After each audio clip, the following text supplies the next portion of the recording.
السلام عليكم ورحمة الله وبركاته، أهلا وسهلا بيكم معايا في قناة إبداع الست المصرية. يا ريت لو مشتركتش معايا في القناة تشتركي وتفعلي الجرس على كلمة الكل عشان يوصلك مني كل جديد. ويلا النهاردة معانا فيديو جامد جدا من برطمانات الإزاز. عندك بقى برطمانات عسل، برطمانات مربى، ايا كانت البرطمانات. احنا عايزين برطمان او اتنين، يعني ممكن تعملي الفكرة بواحد او باتنين عادي. وهتجيبي معاكي كرتونة تكون سميكة، ما عندكيش بتقصي كرتونة كذا واحدة على بعض علشان تديكي السمك اللي انت عايزاه. نبتدي بقى ان احنا نلزقهم في قلب بعض كده عشان تديني سمك تقريبا 1.5 سنتي كده او 1 سنتي. علشان خاطر هيبقى قاعدة للبرطمان بتاعنا. فانا جبت هنا القاعدة بتاعتي كانت 4 كراتين اللي انت شايفاهم دي كده. وهيبقى العرض بتاعهم اكتر من كتر ال- البرطمان معايا بسنتي. يعني اكتر منه زي ما انت شايفة كده، بيجي سنتي داير ما يدور او سنتي ونص داير ما يدور. انا بقى علشان افنش شغلي معايا هجيب معايا الستيكر دوت هغلف بيه الكرتونة.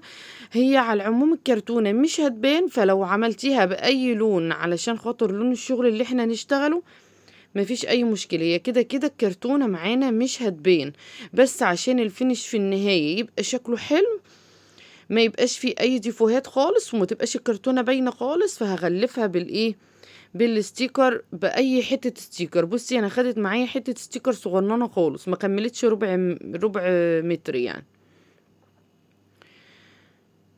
كده زي ما انت شايفه قصقصتها كده علشان خاطر اقدر ان اعمل الدوران بتاعها واغلف الكرتونه معايا مظبوط. زي ما قلتلك مقاسها اكبر من قطر البرطمان كده بسنتي ونص او ب2 سنتي بالكتير قوي يعني. لا، بسنتي ونص حلوة قوي. وطولها برضو سنتي كده هتبقى مناسبة جدا معايا. كده خلاص انا بفنش الكرتونة اهي معايا، وكده خلاص هي بقت قاعدة معايا تمام جدا، واقدر ان انا اشتغل بيها. كده خلاص دي اخر حتة خلاص اهيت. ابتدي بقى اني اشتغل في البرطمان. طيب انا هعمل ايه تاني؟ انا هجيب الكرتونتين، انا طبعا عملت التانية. يعني البرطمان التاني انا هشتغل فيه، بس هوريكي واحد وهشتغل في التاني واوريهولك في الاخر. كده لزقت البرطمانات معايا بالشمع في قلب القاعدة بتاعتي عشان اثبتهم كويس جدا.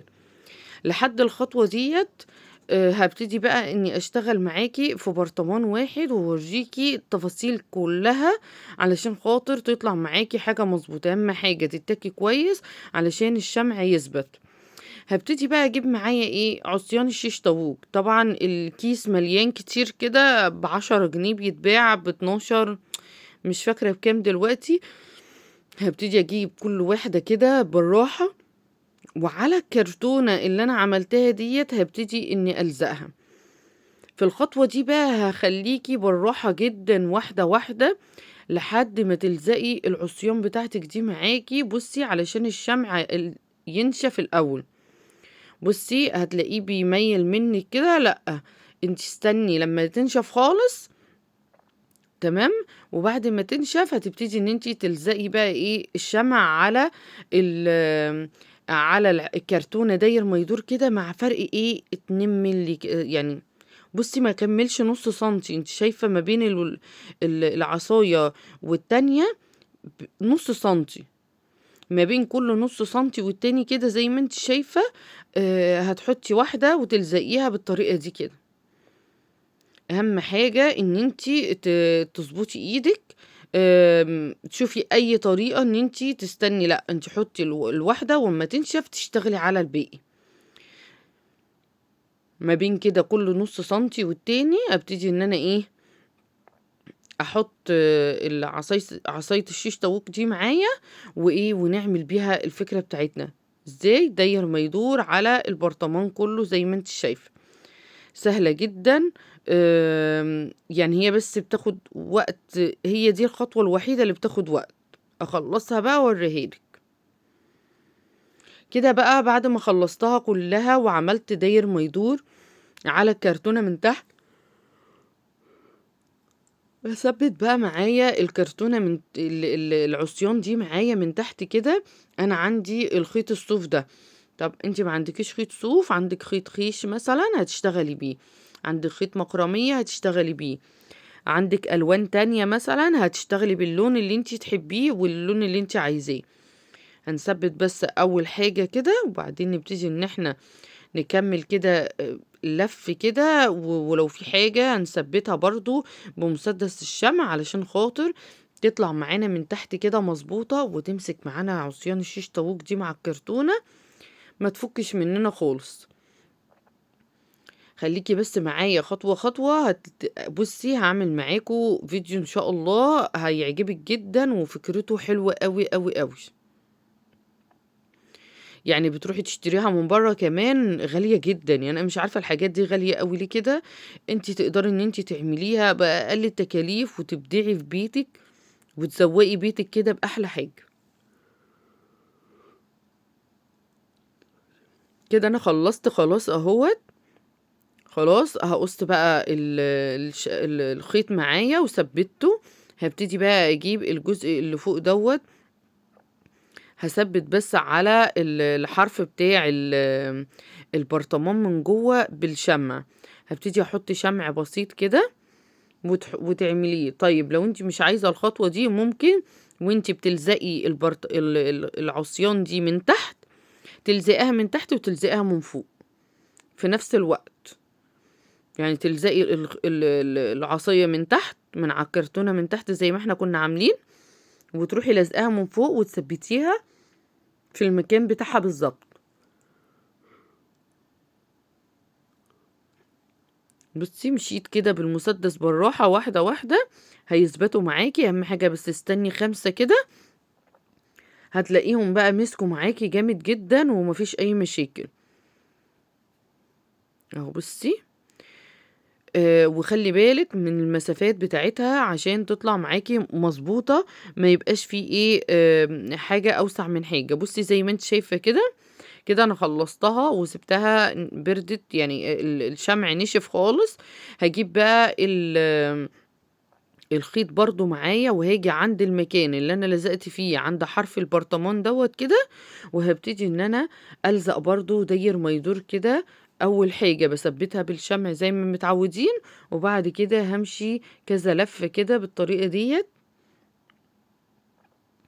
لحد ما أعمل سمك معيّن كده زي يعني هو موضّح الفيديو موضّح بكل حاجة يعني.